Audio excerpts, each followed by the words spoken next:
Welcome to this video where I'm going to show you how our Razor components can communicate unilaterally with each other. With unilateral, I mean if component A communicates with component B, component A is not expecting to receive any return value. The shown approach will work regardless of the relationship that the involved components are in. So they can be siblings to each other, or they can be in a child and parent relationship. It is going to work regardless.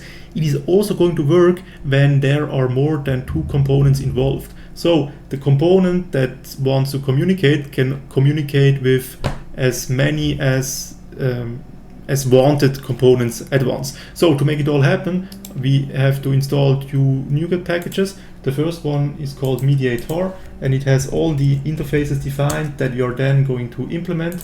So we are not going to implement all of them, but some of them, two of them to be exactly. And the second one is called extensions Microsoft dependency injection, and is needed to register an instance of type iMediator to our inversion of control container. This happens here in the program CS file. Therefore we need to import two namespaces. First of all MediatR, second of all system reflection. This is needed to get the current executing assembly which MediatR relies on to know which assembly it has to scan for our custom implementation of the interfaces that it defines. Now how do we actually use this type? Therefore we go here to the imports Razor component, first using MediatR and then using dependency injection, expecting an instance that is implementing the interface iMediator. Now I hope that I can briefly explain to you how MediatR is working. So here in the index component, defining new input field, type color. Here we are in the color domain. So the goal of the cross-component communication is to update each other's color. Then here I'm subscribing to the onInput event using an asynchronous lambda to do it. So MediatR, first I have to save so that I can use MediatR. Now it has asynchronous methods defined. One of them is publish. Publish expects an argument that is implementing iNotification, and whenever we publish such an iNotification, it is getting handled by an iNotification handler. So where are we going to define the iNotification? Therefore I'm creating a new folder and I call the folder features. Add a new subfolder, call the subfolder styling, just to be a bit more explicit in which domain we are actually in. And then here I'm adding a new class that is called the update color command. Of course you are free in your naming. I chose command because in CQRS, the command query responsibility segregation, commands are used to update state, and here in this example we are updating state also in form of the color. Now iNotification is an interface that hasn't any members defined that we need to implement. We still add a property of type string, so that's the color that the iNotification handler then knows what to do, to which color it has to update the component. Now here we are using a little trick, maybe it's not a trick and you know how it works. It's partial classes, because by default Blazor creates the Razor components as partial classes. So what I can do here is say partial public partial class counter. So that's the counter component, and then I can just say implementing iNotification handler, here specifying the iNotification that is getting handled, update color command. Therefore I have to also import a namespace even though we are in the same file. So now in here I have to define one method. It is called handle. I just mark it async, otherwise we would need to return the task explicitly. Now what are we actually going to do here? So whenever an update color command is getting published, we are going to receive the command here with the color that the other components have themselves to update to. What we now can do here is define a static event of type event handler, and then add our custom event args here, and I call the event color changed. When I name events, I would always use the past tense because I think it makes it a bit more explicit that an event is handled. Now I say update color event args.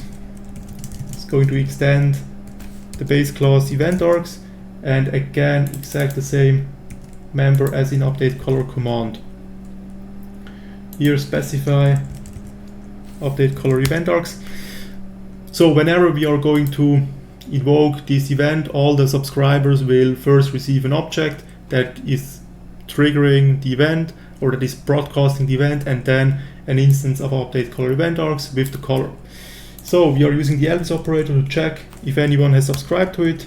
If this is the case, we are invoking it. First of all, we are passing the reference to this, which we're not going to need, but we just have to do it because it's defined in event handler. And then here we are passing in the color that we are receiving from the published command. Now, of course, you would also define, or you can also define logic in here. Now, in the introduction, I've told you that the component can communicate with different components at once. And I think this all works quite nice with this approach. Now we just copy everything, and instead of the counter here, define main layout. Now the publish now the update color command is not only handled by counters but also by the main layout, and we can also subscribe to this event from main layout. Now, why did I mark it here as static? Because whenever an update color command is getting published, MediatR is creating a new counter to handle the published command and to make the event accessible over all the counters in the application. I mark it as static. So now let's go straight into the counter component. First I define a field, call it color, and then here I wrap all the markup in this field.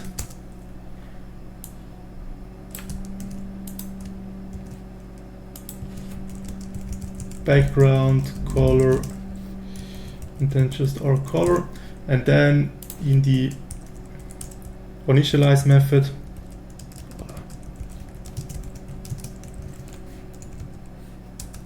we are subscribing to the color changed event. Here we are receiving two arguments. The first of them we don't care, the second we do care, because it's of type color changed event arcs, which delivers us the color the publishing event wants us to update to. And here we just assign it to color and then call status change so that the UI is updating. Now we can just copy the code and just paste it into main layout. Therefore we first need to define a code block, and then here in the sidebar the templates that Microsoft delivers us are coming with a linear gradient, and I'm leaving it as such, so it's 180 degrees. Then our color comes in, and then the color that is already there, because we need two colors to have the gradient. So now it should, okay, the most important, one of the more important things here is to publish the actual iNotification. Therefore we need to implement the namespace, features and styling so that we have access to the update color command.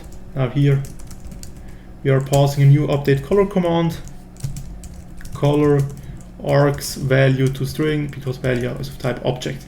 So now let's have a look, and of course it's an architectural video, so it's not about the end result but more about the way we are getting there. So now we have the index component where we can, using an instance of our MediatR, publish these commands. I've chosen command because in CQRS a command is something that is updating state. Okay, now we can update here. Okay, of course I completely forgot to add the counter component in here. So yeah, in CQRS the command is used to update state, and that's what we are doing here in this little example. We are updating the styling, and we've also seen that the published update styling command can be handled by different iNotification handlers. And these iNotification handlers are defined using the partial classes. So in this case, main layout and counter are implementing these iNotification handlers, and that's all happening in one central location here. And we have also defined custom event arcs. And of course, in this scenario, we don't have any logic in here. We are just translating the received update color command into the update color event arcs object. In reality, you would have quite well or quite high probability that you have logic in here. But yeah, we have seen we can publish a command. The command is getting handled by different iNotification handlers. And because we are using partial classes, I think it works quite well, because here you can just subscribe to the event that is defined inside the Razor component. Thank you very much for your attention.